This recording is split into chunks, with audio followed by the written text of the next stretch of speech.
नमो लोये सौहरिदन्तानं नमो लोये सौहृदानं नमो लोये सौभागिर्यानं नमो लोये सौज्यायानं नमो लोये सौत्रिकावती सावनं ओंकारमिन्दु संयुक्त नित्यं जयन्ति योगिनः कामदमोक्षदं चैव ओंकाराय नमो नमः मङ्गलं भगवान् यो मङ्गलं गौतमोऽग्नि मङ्गलं कुन्कुमधारी विजेन्द्रमोसुमङ्गलं नमः समयसाराय स्वानुभूत्या चकास्ते चित् स्वभावाय भवाय सर्वः विभाव निदाताय।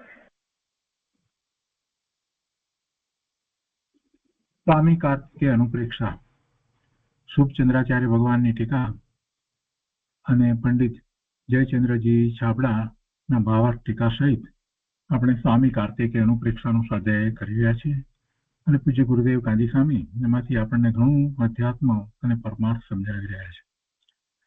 સ્વામી કાર્તિકેય અનુપ્રેક્ષાના સ્વાધ્યાયમાં આપણે ગાથા 474 સુધી સ્વાધ્યાય કર્યો છે. આ ધ્યાનનું સ્વરૂપ 474 ગાથા સુધીમાં આવ્યું એ આપણે સમજ્યા છીએ. હવે આજે આગળ 475 ગાથાથી સ્વાધ્યાય શરૂ કરીએ છીએ. હવે રૌદ્ર ધ્યાનનું સ્વરૂપ કહે છે. અભ્યંતર તપની અંદર ધ્યાન અને ધ્યાનની અંદર બે અશુભ ધ્યાન, આર્ત ધ્યાન અને રૌદ્ર ધ્યાન, અને તે પછીથી ધર્મ ધ્યાન અને શુક્લ ધ્યાન છે શુભ ધ્યાન. તો એમાં આર્ત ધ્યાનની વાત પૂરી થઈ. હવે રૌદ્ર ધ્યાનનું સ્વરૂપ કહે છે. ગાથા 475 સંસ્કૃતમાં આ રીતે છે. હિંસાનંદેન યુતઃ અસત્ય વચનેન પરિણતઃ યહ તુ તત્ર એવ અસ્થિર ચિત્તઃ રૌદ્રમ ધ્યાનમ ભવેત તસ્ય. એના અર્થમાં કહે છે કે જે પુરુષ હિંસામાં આનંદ યુક્ત હોય, હિંસા આનંદેન યુત, જે જીવ હિંસામાં આનંદ યુક્ત હોય, બધાને માટે છે, એવું નથી કે મનુષ્ય માટે જ છે. પ્રાણીઓ પણ, તિર્યંચ પણ હિંસા કરી અને એમને પણ આનંદ થાય છે. રૌદ્ર ધ્યાન છે. બીજાની હિંસા થતી હોય એમાં આનંદ, પોતે હિંસા ના કરતો હોય પણ બીજા કોઈ હિંસા કરતા હોય એમાં એને આનંદ હોય. કોઈ પાપી છે તો એને એમ કે શિક્ષા કરે છે તો એને આનંદ થાય.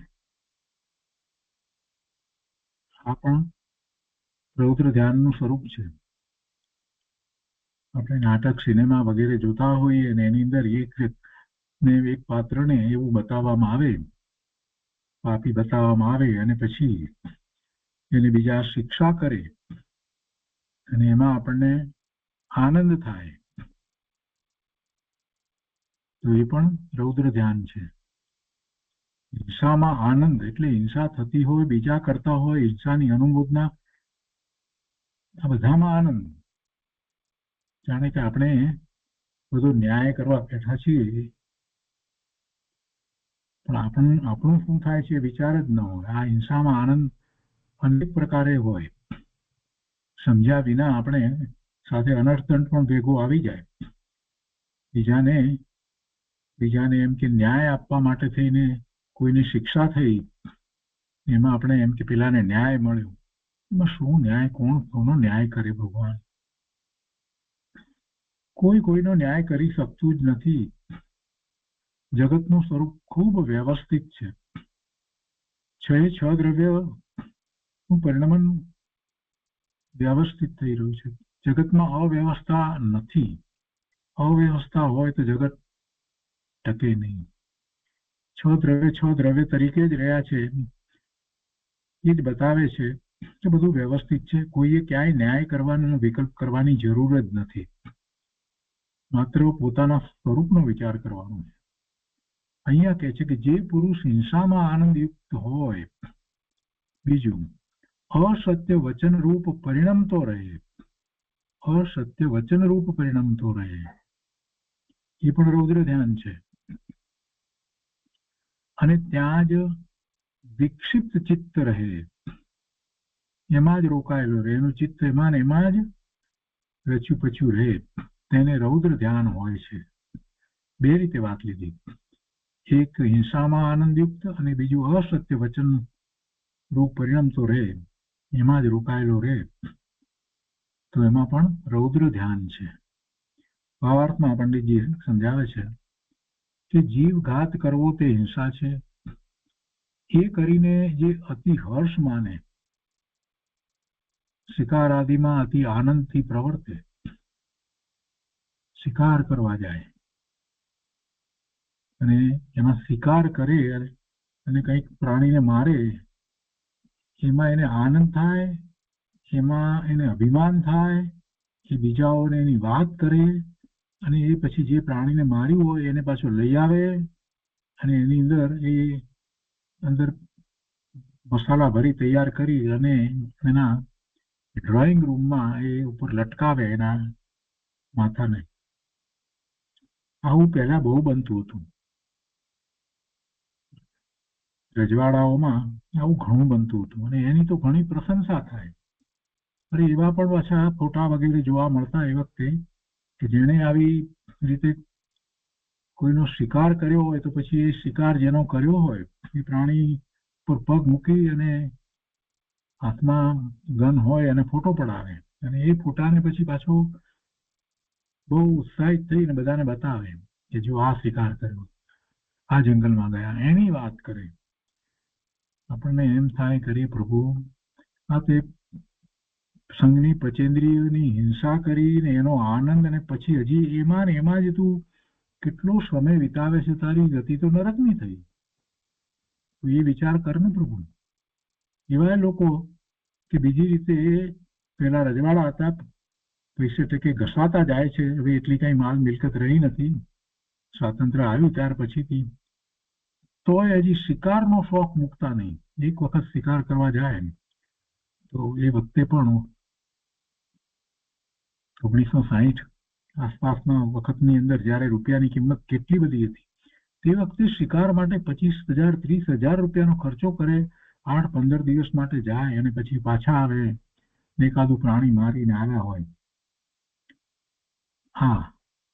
આ બધું જો આપણે વિચાર કરીએ તો ખ્યાલ આવે કે જીવને કેમ નરકની ગતિ થાય. શિકાર આદિમાં અતિ આનંદથી પ્રવર્તે, પરને વિઘ્ન થતા અતિ સંતુષ્ટ થાય, પરને વિઘ્ન થતા અતિ સંતુષ્ટ થાય. જૂઠ વચન બોલી તેમાં પોતાનું પ્રવીણપણું માને, હોશિયારી માને. પેલાને કેવો બનાવ્યો, કેવો મૂર્ખ બનાવ્યો, કેવી રીતે પોતાનું કામ સાધી લીધું. જૂઠ વચન બોલી, અસત્ય બોલી અને તેમાં પોતાનું પ્રવીણપણું માને, તથા પર દોષ નિરંતર દેખ્યા કરે, કહ્યા કરે અને તેમાં આનંદ માને. બીજાના દોષ દેખા કરે અને એમાં જો એનાથી અનુજ હોય, નાના હોય કોઈક રીતે, કોઈ પ્રકારે, તો પાછા એને ટોક્યા કરે, એને કહ્યા કરે. પરના દોષ નિરંતર દેખ્યા કરે, મનમાં એના વિચારો કરે, એને કહે, બીજાઓને પણ કહે અને એમાં આનંદ માને. પોતાની હોશિયારી બતાવવા માટે, પોતાની મોટાઈ માટે બીજાના દોષ નિરંતર દેખા કરે, કહ્યા કરે અને તેમાં આનંદ માને. તે બધું રૌદ્ર ધ્યાન છે. આમ તો બે ભેદ થયા, અસત્યનો અને હિંસા આનંદનો બે ભેદ થયા. પણ આનો વિચાર કરીએ તો કેટલા બધા પ્રકાર એમાંથી થાય છે. તો કે છે કે એ પ્રમાણે આ બે ભેદ રૌદ્ર ધ્યાનના કયા. હવે રૌદ્ર ધ્યાનના બીજા બે ભેદ કહે છે પાછા 476માં. પર વિષય હરણશીલ સ્વકીય વિષય સુરક્ષણે દક્ષ તદ્ગત ચિંતાવિષ્ટ નિરંતરમ તદપી રૌદ્રમ અપ. એના અર્થમાં કહે છે કે જે પુરુષ પરની વિષય સામગ્રી હરવાના સ્વભાવ વાળો હોય, પરની વિષય સામગ્રી હરવાના સ્વભાવ વાળો હોય, પોતાની વિષય સામગ્રીની રક્ષા કરવામાં પ્રવીણ હોય તથા એ બંને કાર્યોમાં નિરંતર ચિત્ત તલ્લીન રાખ્યા કરે તે પુરુષને એ પણ રૌદ્ર ધ્યાન જ છે. આ બંને કાર્યોમાં ચિત્તને તલ્લીન રાખ્યા કરે તો એ રૌદ્ર ધ્યાન જ છે. કયા બે વિષય કયા? પરની વિષય સામગ્રી લઈ લેવી, હણી લેવી, હરવી લઈ લેવી, પડાવી લેવી, અને પોતાની વિષય સામગ્રીની રક્ષા કરવી, એના જ વિચારમાં હોય. પહેલી વાત તો આ વિષય સામગ્રી ભગવાન આત્માને પાપનું કારણ છે, અને એવી વિષય સામગ્રીને એકઠી ન કરવી, ભેગી ન કરવી, એ તો સૌથી મોટી મહત્વની વાત છે. તો પછી કોઈની વિષય સામગ્રી પડાવી લેવાનો વિકલ્પ શા માટે ઉઠવો જોઈએ? ખોટું પોતાને વિષય સામગ્રી જે છે એને પણ એને ઘટાડવી જોઈએ, એનું પરિમાણ કરવું જોઈએ. ભોગ ઉપભોગ પરિમાણનું વ્રત છે, એવું ગુણ વ્રત છે. અને અત્યારે રત્નકરણ શ્રાવક આચારની અંદર આપણે એનો જ અભ્યાસ કરી રહ્યા.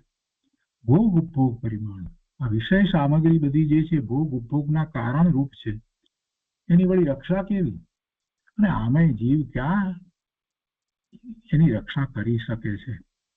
ભગવાન આત્મામાં કોઈ એવો ગુણ નથી કે એને સંયોગે કરીને જે કંઈ પ્રાપ્ત થયું હોય એને સાચવીને રાખે. એવો તો કોઈ ભગવાન આત્મામાં ગુણ નથી. એ પરનું કાંઈ કરી શકતો જ નથી, ગ્રહણ પણ કરી શકતો નથી અને છોડી પણ શકતો નથી. નકામાના એ વિષય સામગ્રીને રાખવાના આ જીવ ભાવ કરે છે. અનેક પ્રકારે આપણે એવા ભાવ કરીએ છીએ, ભૂલી જઈએ છીએ આત્માને, એટલે એવા ભાવ થાય છે કે આ સાચવી રાખવું, આ સાચવી રાખવું, આ સાચવી રાખવું. સાચવી એને રાખી અને અહીંથી આ જીવ ચાલ્યો જશે, એ બધું અહીંયા રહેશે, એનું સાચવું સચવાય છે એમ પણ નથી. પદાર્થો જળ છે, ઉદ્ગળ પરમાણુના સ્કંદ છે, એ એના કારણે જ્યાં રહેવાના છે ત્યાં રહેશે, જ્યાં જવાના છે ત્યાં જશે. પણ આ જીવ એને સાચવવાનો, એને ભોગવવાનો એવો વિકલ્પ કરી એની સાથે રહેલા અશુભ ભાવે પ્રવૃત્તિ અને પાપના બંધ કરે છે. વસ્તુ એની રાખી રહેતી નથી, જતી એ ઈચ્છે કે આ જતી રહે તો એ જતી પણ નથી. એવી વિષય સામગ્રી, બધી સામગ્રી વિષય સામગ્રી જ છે. સામગ્રી રાખવાનો ભાવ એ જ્યારે પાપ ભાવ છે, તો પછી બીજાની સામગ્રી પડાવી લેવી, એમાં તો એને કેટલી તીવ્રતા હોય એ સામગ્રી મેળવવામાં. કેટલા બધા યુદ્ધ થાય છે એવી સામગ્રી મેળવવા માટે થઈને. ભૂતકાળમાં કેટલા યુદ્ધ થયા, વર્તમાનમાં એ જ ચાલી રહ્યું છે. રાજાઓ ગયા તો પ્રેસિડેન્ટ અને પ્રધાનો આવ્યા અને એ પણ એ જ કામ કરી રહ્યા છે. બીજું શું કરે છે? એવી સામગ્રી મેળવવી, રાખવી અને એમાં પાછી પોતાની બહાદુરી માનવી, એ પરમાત્મા આટલું બધું અંધેર પંચમકાળની અંદર અને એમાં જ પાછું ચિત્ત લાગ્યા કરે, તો પછી ધર્મ ક્યાંથી થશે? આત્માનો તો વિકલ્પ નથી ઉઠતું એને, એમાં જ રોકાઈ રહે છે. આ જીવ સવારથી રાત સુધી અનેક પ્રકારે જે કાર્યો કરે છે, એમાં કોઈ ઇન્દ્રિયનો વિષય તો એમાં રહ્યો છે ને. 5 ઇન્દ્રિયના વિષયો છે, એમાંથી કોઈ વિષય ન હોય એવું વારમાં કોઈ કાર્ય હોતું જ નથી. કોઈ ઇન્દ્રિયનો વિષય છે અને છઠ્ઠું મન, 5 ઇન્દ્રિય અને છઠ્ઠું મનમાં સ્મૃતિ પડી છે એનો વિષય. એટલે એ વિષયમાં જ આ જીવ સવારથી રાત સુધીનો સમય વિતાવે છે અને એમાં એને જાણતા અજાણતા આવા કેટલાય વિકલ્પો આવે છે એવી સામગ્રીની રક્ષા કરવાના. સાચવી રાખો, હમણાં પછી કામ આવશે, અથવા તો આ હવે આટલું લઈ લઈએ, આટલું ખરીદી લઈએ, ભવિષ્યમાં એનાથી ફાયદો થશે. આ બધો ભાવ જે છે એ બધો પણ અહીંયા કહે છે કે રૌદ્ર ધ્યાનનો જ પ્રકાર છે. એમાં ચિત્તને તલ્લીન રાખ્યા કરે એ રૌદ્ર ધ્યાનનો જ પ્રકાર છે. કેમ એને રૌદ્ર ધ્યાન કહ્યું છે? જરાક વિચાર થયો. પછી ખ્યાલ આવ્યો કે ભગવાન આત્માને પોતાનું ધ્યાન એ તો આનંદ અને શાંતિ રૂપે છે, અને આ તો ચિંતા અને વ્યગ્રતા રૂપે છે, ઉપાધિ રૂપે છે. એટલે પોતાના ભગવાન આત્માને એ શિક્ષા કરી રહ્યો છે આવા વિકલ્પોમાં રહી, અને એટલે એ રૌદ્ર ધ્યાન જ છે. પોતે ભગવાન આત્મા જ્ઞાન આનંદ સ્વરૂપ શાંત સ્વભાવી હોય એવી પોતાની શાંત અને આનંદની દશાને આવા જે વિષય સામગ્રીને રાખવા, મેળવવા, પ્રાપ્ત કરવા, એની રક્ષા કરવા, એવા જયારે એ વિકલ્પ કરે છે ત્યારે પેલા પોતાના સ્વભાવ ભાવનો કેવો ઘાત કરી નાખે છે. આ રૌદ્ર ધ્યાન જ છે. ભાવાર્થમાં પંડિતજી સમજાવે છે કે પર સંપદા ચોરવામાં પ્રવીણ હોય, ચોરી કરીને હર્ષ માને. ચોરી એટલે કઈ બીજાની વસ્તુ લઈ લે એ જ ચોરી નથી, બીજા ઘણા પ્રકારે ચોરી તો થાય છે. રાજ્યની કેટલી ચોરી કરે છે, રાજ્યની સંપત્તિનો કેટલો બધો ભોગ લે છે, ઉપભોગ કરે છે, ટેક્સ વગેરે નથી ભરતો. આ બધું ચોરીમાં તો જાય છે. પર સંપદા ચોરવામાં પ્રવીણ હોય, ચોરી કરીને હર્ષ માને. કેવી રીતે આ બધું બચાવી લીધું, એમ ખોટી રીતે જે કંઈ કર્યું એમાં, અને બીજાને શીખવાડે. આ પણ રૌદ્ર ધ્યાન છે. અસત્ય નું આચરણ કરી અને એમાં ખુશી બતાવવી અને બીજા આગળ પોતાની હોશિયારી મારવી, આ રૌદ્ર ધ્યાન છે. એમાં એના પોતાના સ્વભાવ ભાવ એ તીવ્ર હિંસા કરે છે. પર સંપદા ચોરવામાં પ્રવીણ હોય, ચોરી કરીને હર્ષ માને, પોતાની વિષય સામગ્રી રાખવાનો અતિ પ્રયત્ન કરે, તેની રક્ષા કરી અને ખુશી થાય. એ માટે એને હિંસા કરવી પડે તો પણ એ કરે, લડવું પડે તો પણ એ લડે, બધું કરે. એ પ્રમાણે આ ચૌર્યાનંદ તથા વિષય સંરક્ષણાનંદ એ બે ભેદ પણ રૌદ્ર ધ્યાનના છે. હિંસા આનંદ જે કહ્યો તો એવો આ ચોરીનો આનંદ છે, અસત્યનો જે આનંદ કહ્યો તો એવી રીતે આ વિષય સંરક્ષણનો આનંદ છે. એટલે ચાર પ્રકાર કહેવાય: હિંસાનો આનંદ, અસત્યનો આનંદ, ચોરીનો આનંદ અને વિષય સંરક્ષણનો આનંદ. તો અહીંયા આ બે ભેદની વાત કરી. તો કે છે કે આ બે ભેદ પણ રૌદ્ર ધ્યાનના છે.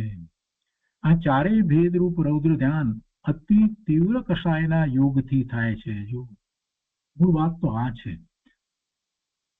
રૌદ્ર ધ્યાનને તીવ્ર કષાય કહેવામાં આવ્યું છે. રૌદ્ર ધ્યાન થાય એ આત્માને સ્વભાવ ભાવને ખૂબ ઘાત કરનારું છે, બાળી નાખનારું છે, એને અશાંતિ ઉદ્વેગ ઉભું કરનારું છે. એ ભાન ભૂલી જાય છે. અને એમાં એ રૌદ્ર ધ્યાનમાં તો કેટલી વખત એ થોડી ક્ષણમાં કેટલા મોટા પાપ કરી બેસે છે.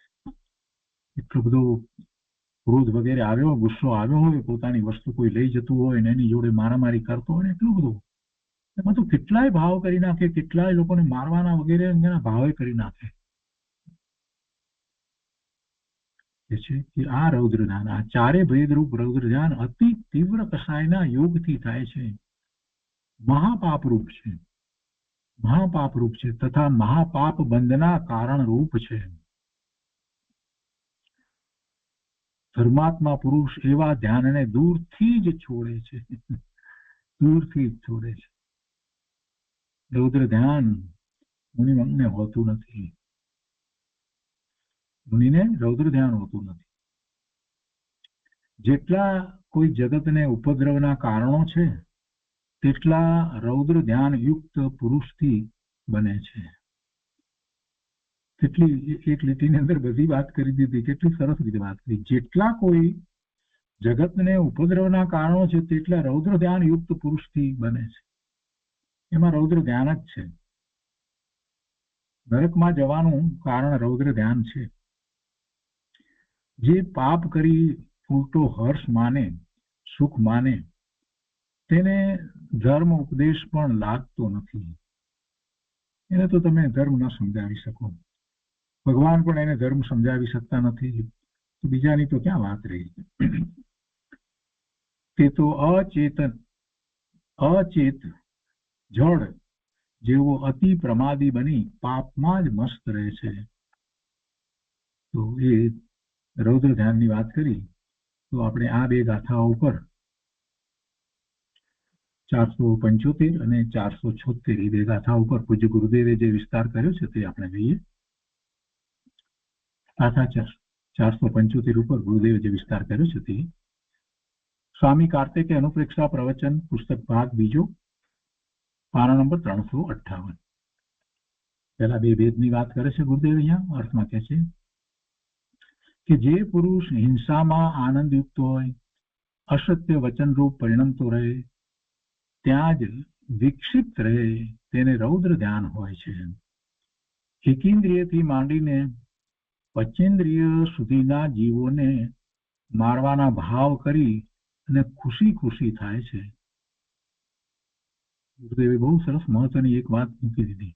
એકેન્દ્રિયથી માંડીને પંચેન્દ્રિય સુધીના જીવોને મારવાના ભાવ કરી અને ખુશી ખુશી થાય છે, તે મિથ્યા દ્રષ્ટિને અજ્ઞાનપૂર્વક થયેલું રૌદ્ર ધ્યાન છે. એકેન્દ્રિયની હિંસા કરીને ખુશી થાય તો પણ, નાના જીવ હોય એને મારીને પણ ખુશી થાય તો પણ, સૂક્ષ્મ જીવોને મારીને ખુશી થવું, અહીંયા તો એ વાત લીધી.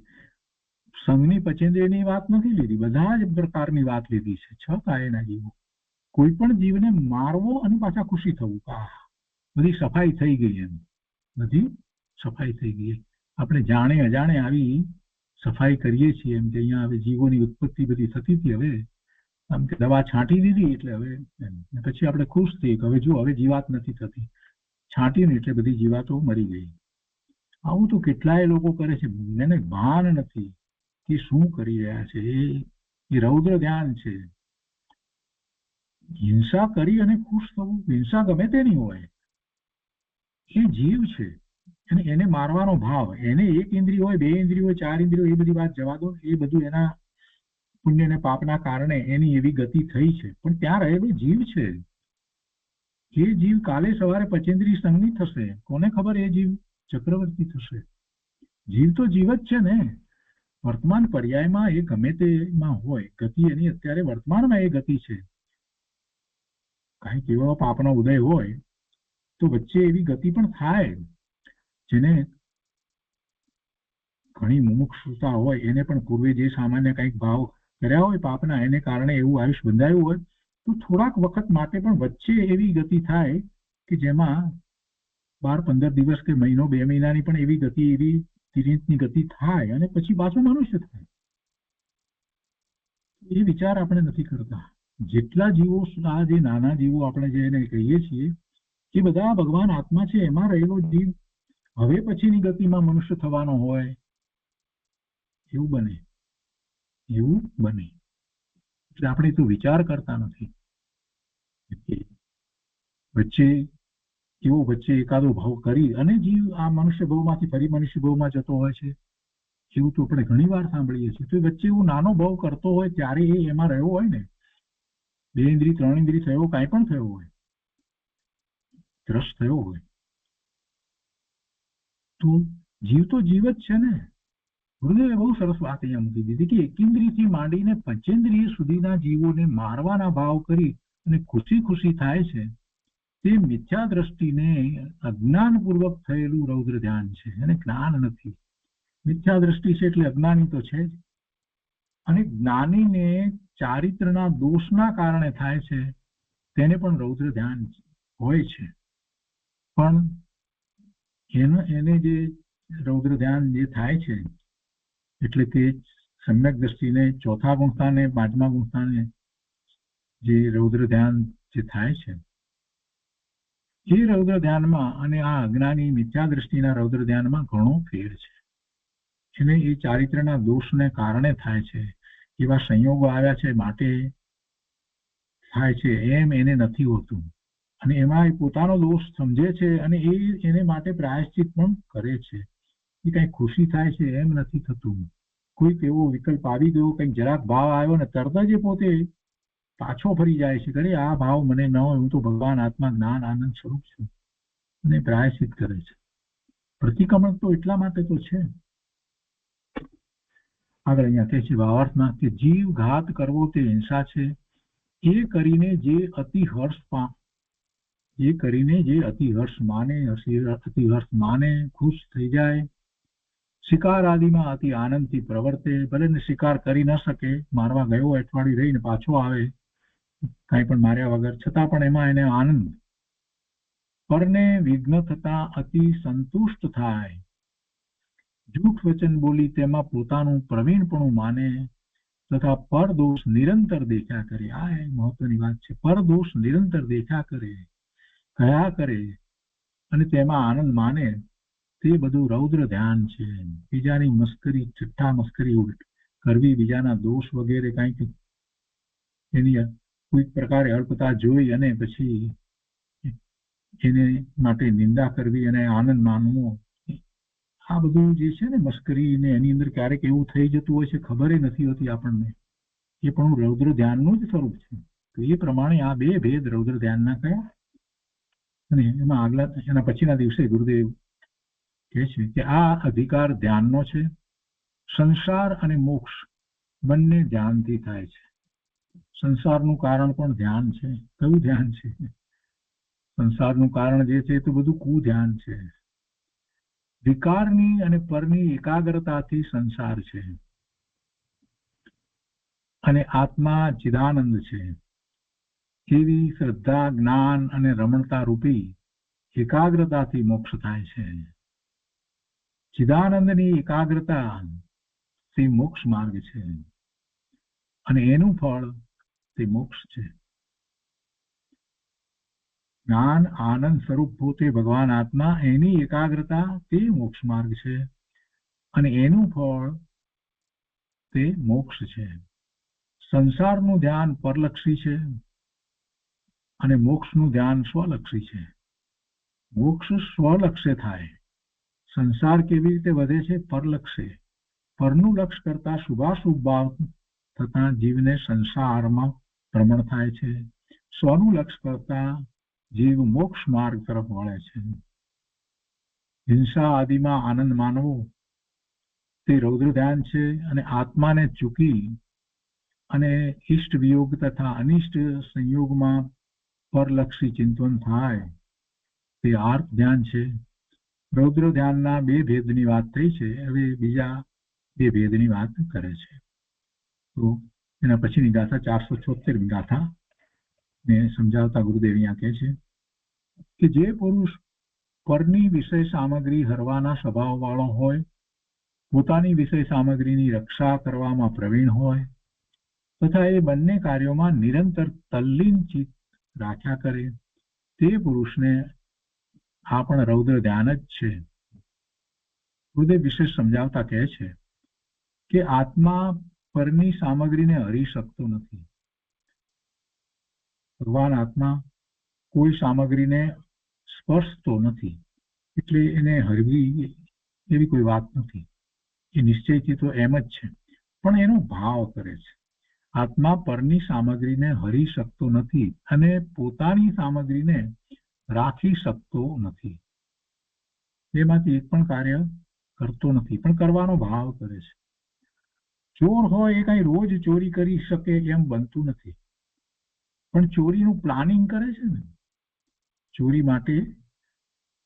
અમુક જગ્યાએ આ વ્યક્તિ છે બહુ પૈસા પાત્ર છે, તો ત્યાં ચોરી કરવી છે, અને એની દ્રષ્ટિ એ રાખ્યા કરે કે એ પેલો માણસ ક્યારે ક્યાં બહારગામ જવાનો છે તો ત્યારે જવું. હવે આ ભાવ જે છે એ ચોરીનો ભાવ છે. એ રૌદ્ર ધ્યાન જ છે. કઈ ચોરી કરી જ શકે એવું નથી, પણ એ ભાવ કરે છે ને. પરની સામગ્રીને ચોરી લેવાનો એનો ભાવ જેટલા દિવસ સુધી એ કર્યા કરે છે ત્યાં સુધી એને પાપનો બંધ પડ્યા જ કરે છે. ચોરી થતી નથી, અને કદાચ ચોરી થાય નહીં અને એ પકડાઈને જેલમાં જાય, પણ જેટલા દિવસ સુધી જે ભાવ કર્યો છે એને કારણે એને પાપનો બંધ તો પડી જ જાય છે. ચોર ચોરી કરી શકે કે ન કરી શકે એ વાત પછીની છે, પણ એનો ભાવ શું છે એ પ્રમાણે એને રૌદ્ર ધ્યાન છે. ચોરી કરતી વખતે જરૂર પડે તો હિંસક સાધન લઈને ગયો હોય, એનાથી સામી વ્યક્તિ પર વાર પણ કરે એ બધું નક્કી કરીને ગયો છે. એ પહોંચ્યો ન હોય, અહીંયા ઘેરે જ બેઠો હોય કે આ આમ થાય, સામે કોઈ રક્ષણ માટે સામે આવી જાય તો એને મારી નાખીશું અથવા તો એને ઇન્જર્ડ કરીશું, એવો પણ મનમાં ભાવ કર્યો અને ઘરમાંથી નીકળ્યો ન હોય તો પણ આ બધું રૌદ્ર ધ્યાન જ છે. આ બધી વિશ્વાસ આત્મા પરની સામગ્રીને ખરેખર કઈ લઈ શકતો નથી, હરી શકતો નથી અને પોતાની સામગ્રીને ખરેખર કઈ રાખી શકતો નથી. છતાં એમાં આનંદ માનવો તે મિથ્યા દ્રષ્ટિનું રૌદ્ર ધ્યાન છે.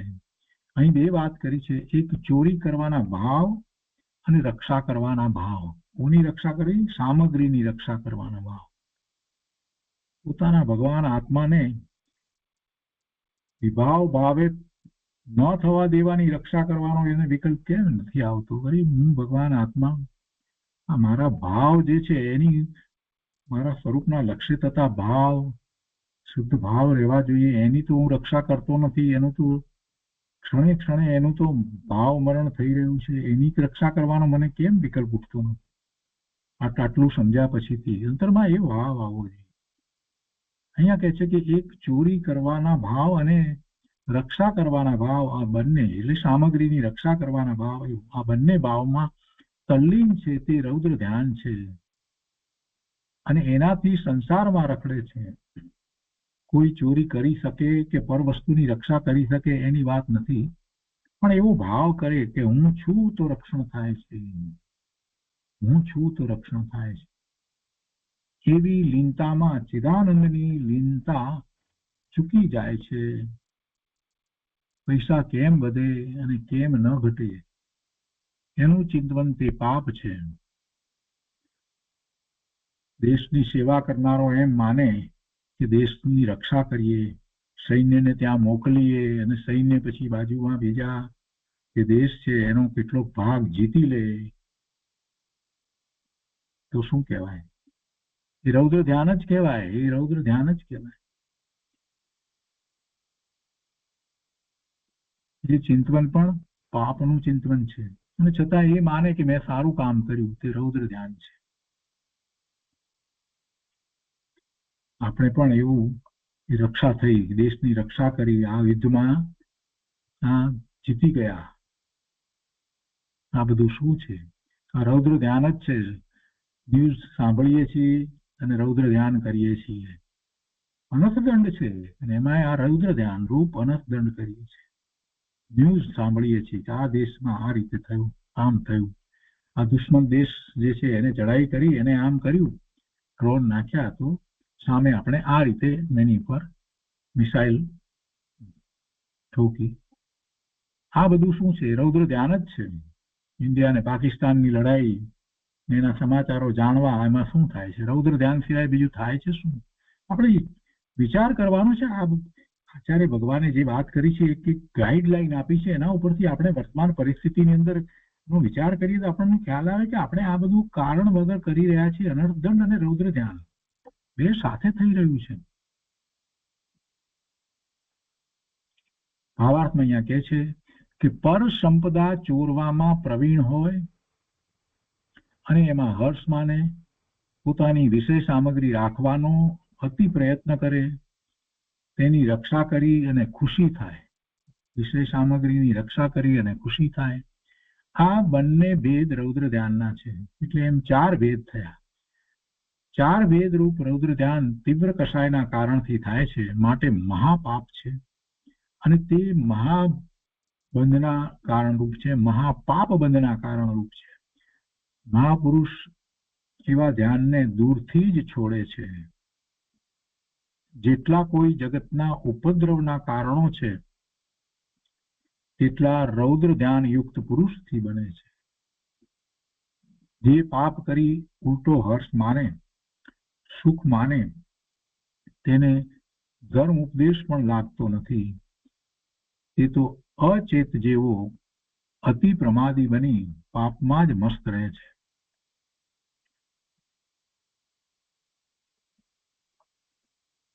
અજ્ઞાની પાપના પરિણામ કરીને આનંદ માને છે. જ્ઞાની આનંદ માનતો નથી. અમે હોશિયાર હતા અને ડાપણ કર્યું તો આ બહારની વ્યવસ્થા બરાબર થઈ એમ માની ખુશી થાય છે. તે ધર્મના ઉપદેશને સાંભળવાને પણ લાયક નથી. જો ગુરુદેવે જે વાત કરી છે બહુ શાંતિથી સમજવાની છે. આપણને એમ થાય કે આ પણ રૌદ્ર ધ્યાન. અમે હોશિયાર હતા અને ડાપણ કર્યું તો આ બહારની વ્યવસ્થા બરાબર થઈ એમ માની ખુશી થાય છે. તે ધર્મના ઉપદેશને સાંભળવાને પણ લાયક નથી. પૈસાની, આબરૂની, મોટરની, ઘોડાગાડીની, મકાનની વગેરેની વ્યવસ્થામાં આનંદ માને તે મિથ્યા દ્રષ્ટિ છે. એ જીવ આત્મા પુણ્ય પાપથી રહિત છે અને જગતની ચીજનું આત્મા કાંઈ કરી શકે નહીં એ વાત સાંભળવાને લાયક નથી. પૈસાની, આબરૂની, મોટરની, ઘરની, ઘોડાગાડીની, મકાનની બધી વસ્તુઓની વ્યવસ્થામાં આનંદ માને એ મિથ્યા દ્રષ્ટિ છે. અને એવા મિથ્યા દ્રષ્ટિને માટે તો ગુરુદેવ એમ કે છે કે ધર્મની વાત, કેવી ધર્મની વાત? કે આત્મા પુણ્ય પાપથી રહિત છે અને જગતની ચીજોનું આત્મા કાંઈ કરી શકે નહીં. આ મૂળ મહત્વની નિશ્ચયની વાત જે છે એવી વાત સાંભળવા માટે લાયક નથી. એવી વાત એને કહેવાનો કાંઈ અર્થ નથી. જે આમાં જ રચ્યો પચ્યો રહ્યો છે એને આવી વાત ઉત્તમ વાત કે ભગવાન આત્મા પુણ્ય અને પાપથી રહિત છે અને જગતની ચીજનું આત્મા કાંઈ કરી શકે નહીં. આવી જે ઉત્કૃષ્ટ વાત જે છે એને કહેવાનો કાંઈ અર્થ નથી. એ સાંભળવાને લાયક જ નથી. એની એટલી પાત્રતા, યોગ્યતા જ નથી. 5 ઇન્દ્રિયોના વિષયો કેમ રહે? આપણને એમ થાય ગુરુદેવે કેમ આટલી મોટી વાત કરી, પણ એમાં એ ઇન્દ્રિયોના વિષયો છે એટલે કહે છે. ગુરુદેવે જે વાત કરી છે એટલા માટે કહે છે. પૈસાની, આબરૂની, મોટરની, ઘોડાગાડીની, મકાનની આ બધું જે કહ્યું ઇન્દ્રિયના વિષય થયા કે નહીં? એને રાખવા માટેના જે વિકલ્પો વગેરે એને માટે જે કંઈ કરવું પડે એ બધામાં આખો ભાવ તો પાપનો ભાવ છે ને પુણ્યનો ભાવ ક્યાં છે? એટલે રૌદ્ર ધ્યાનમાં જ આવી જાય છે. અને એટલા માટે ગુરુદેવે એમ કહ્યું કે એને આવી ઉત્કૃષ્ટ ધર્મની વાત કહેવાનો કાંઈ અર્થ નથી. એને માટે યોગ્ય નથી, પાત્ર નથી. આત્મા પુણ્ય પાપથી રહિત છે અને જગતની ચીજનો આત્મા કાંઈ કરી શકે નહીં. આવી ઉત્કૃષ્ટ વાત એને કહેવાનો અર્થ જ નથી. 5 ઇન્દ્રિયોના વિષયો કેમ રહે એનું ચિંતન કરવું તે રૌદ્ર ધ્યાન છે. એવા રૌદ્ર ધ્યાની પુરુષો ઉપદ્રવના નિમિત્તો થાય છે. ઉપદ્રવ થાય તો એના કારણે થાય, પણ એમાં આ નિમિત્ત કારણ છે. પૈસા કેમ રાખવા અને કેમ આપવા એની વ્યવસ્થા મારા સિવાય બીજાને આવડે નહીં એમ અભિમાન કરે તે જીવોને ધર્મ ઉપદેશ લાગતો નથી. આત્મા જ્ઞાન સ્વરૂપ છે. દેહની ક્રિયા પણ તારાથી થતી નથી એ વાત એને બેસતી નથી. જેની સાથે રહ્યો છે, આ ભાવ આખો જેની સાથે વ્યતીત કરે છે એવો દેહ, એ દેહની ક્રિયા પણ એનાથી થતી નથી એ વાત એને બેસતી નથી. આપણે સૌથી વધારે કોની સાથે રહીએ છીએ?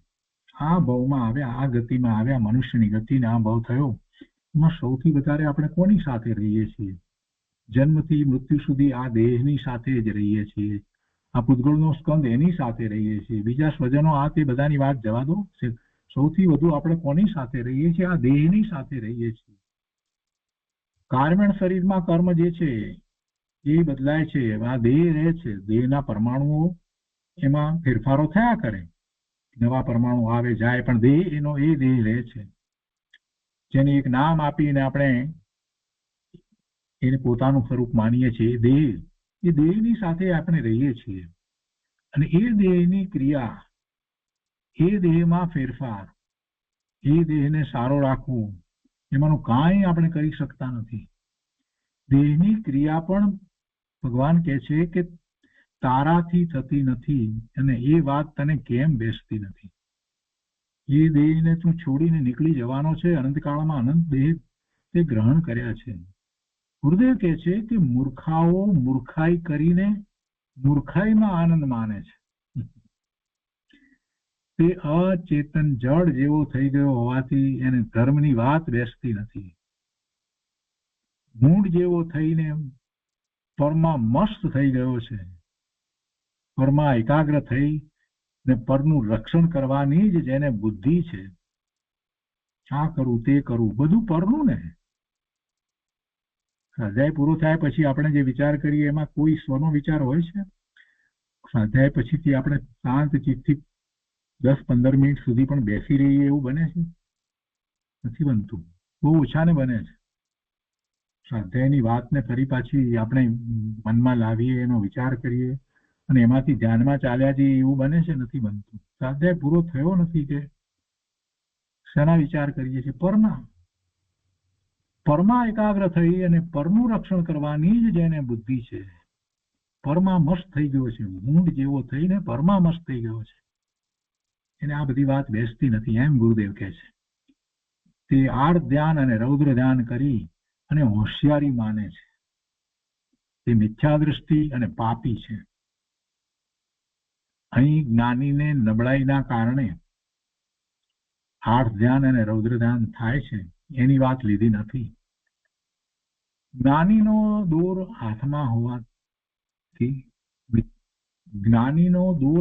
હોવાથી મિથ્યા દ્રષ્ટિની જેમ આર્ત ધ્યાન અને રૌદ્ર ધ્યાન એને હોતું નથી. જ્ઞાનીને પોતાનો દોર હાથમાં હોવાથી પોતે ભગવાન આત્મા છે એવી દ્રષ્ટિ સતત રહે છે. અનુભવ થયો છે એટલે પોતે જે છે એનું જ્ઞાન ભાન તો સતત રહ્યા કરે છે. ઉપયોગ બહારમાં હોય ત્યારે પણ એમ જ છે. એટલે એને એવા આર્ત ધ્યાન અને રૌદ્ર ધ્યાન થતા નથી. એના આર્ત ધ્યાન અને રૌદ્ર ધ્યાનમાં ઘણો ફેર છે. અજ્ઞાની જેવા, મિથ્યા દ્રષ્ટિ જેવા એને આર્ત ધ્યાન અને રૌદ્ર ધ્યાન હોતા નથી.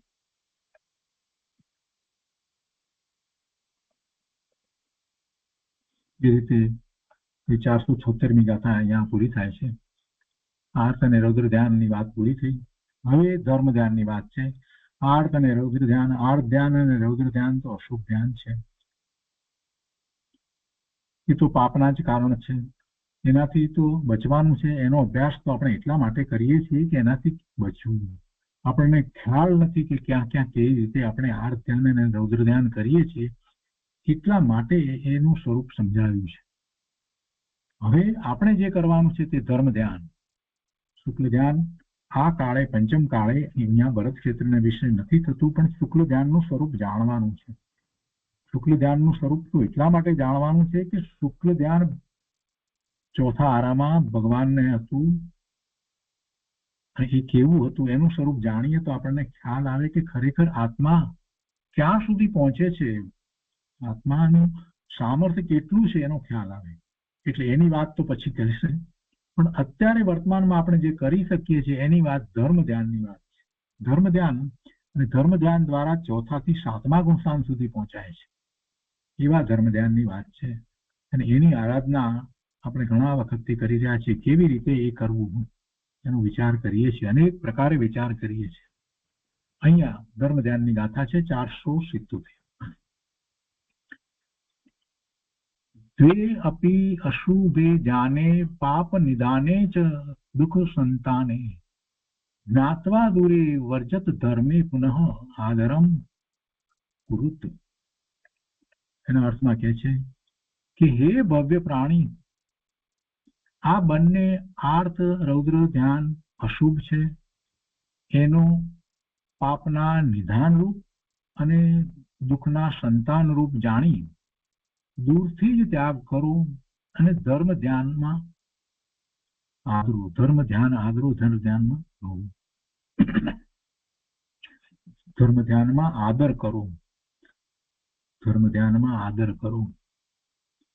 એ ભવ્ય પ્રાણી, બંને આર્ત અને રૌદ્ર ધ્યાન અશુભ છે. એનો પાપના નિધાન રૂપ જાણી અને દુઃખના સંતાન રૂપ જાણી, દુઃખના સંતાન રૂપ, દુઃખના કારણ રૂપ જાણી, એ દુઃખની જ સંતતિ છે એમ જાણી અને દૂરથી જ એનો ત્યાગ કરો અને ધર્મ ધ્યાનમાં આદર કરો.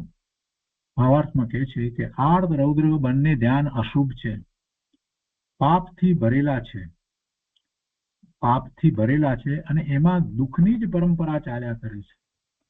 માટે એનો ત્યાગ કરી ધર્મ ધ્યાન કરવાનો શ્રી ગુરુનો ઉપદેશ છે. જીનવાણી પણ એમ જ કહે છે.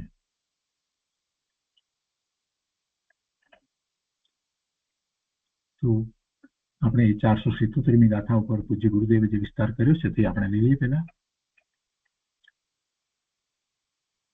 અર્થમાં કહે છે, હે ભવ્ય પ્રાણી, આ બંને આર્ત રૌદ્ર ધ્યાન અશુભ છે અને પાપના નિધાન રૂપ અને દુઃખના સંતાન રૂપ જાણી દૂરથી જ ત્યાગ કરો અને ધર્મ ધ્યાનનો આદર કરો.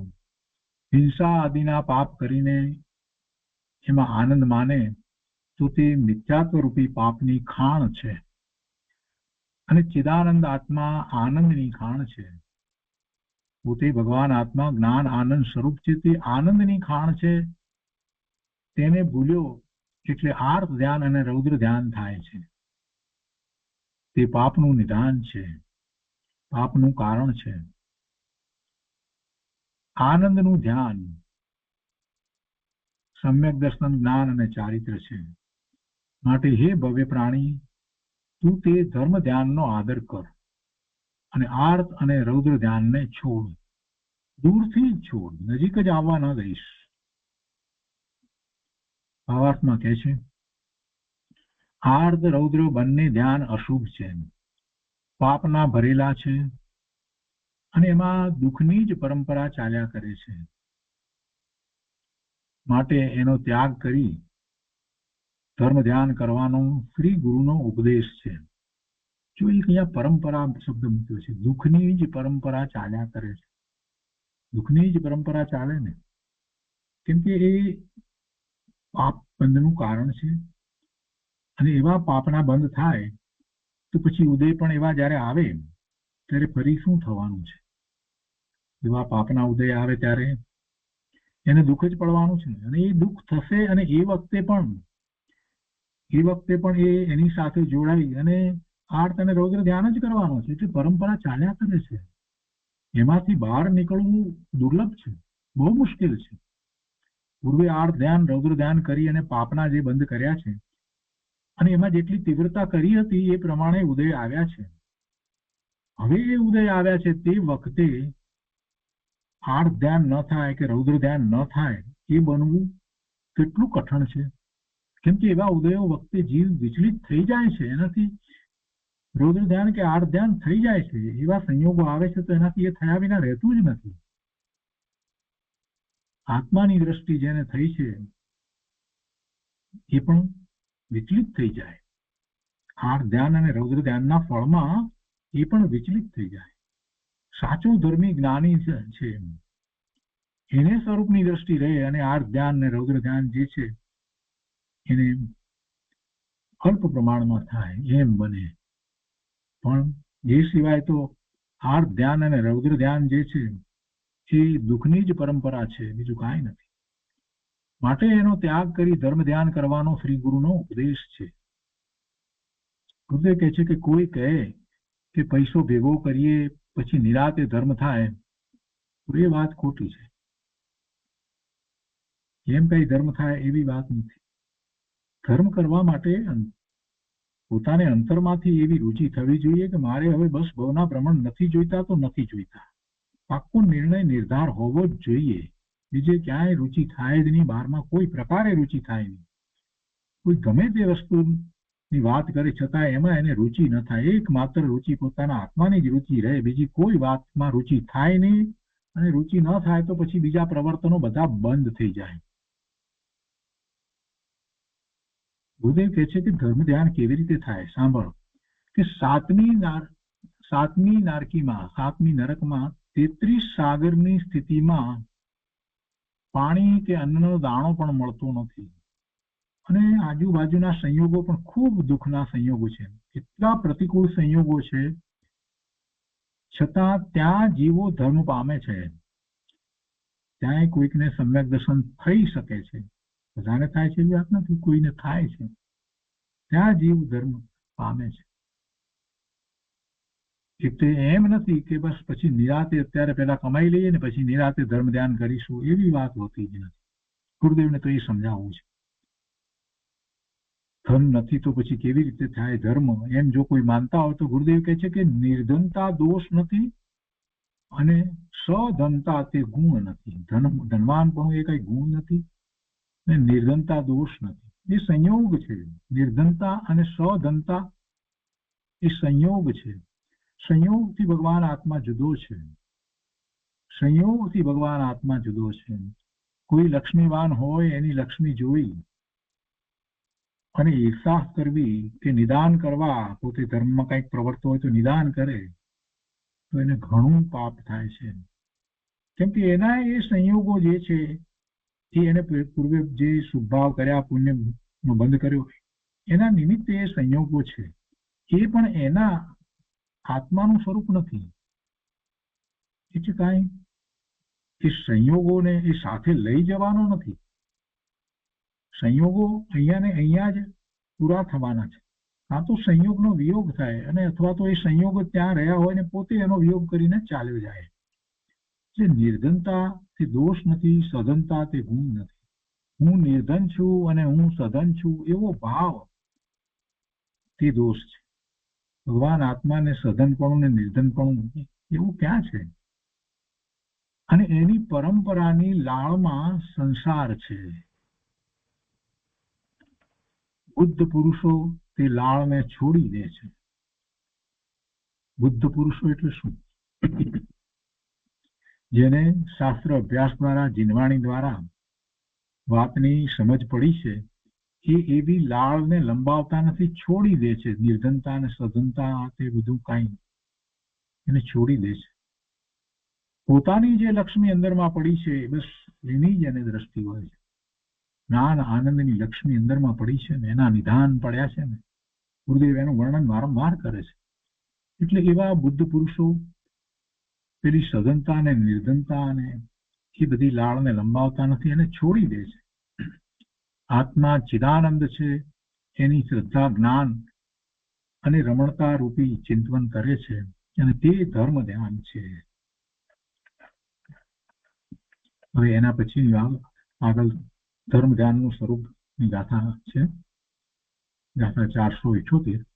તો એનો સ્વાધ્યાય આપણે આવતી વખતથી શરૂ કરીશું. ધર્મ ધ્યાનની ઘણી વાત અહીંયા કહેવામાં આવી છે.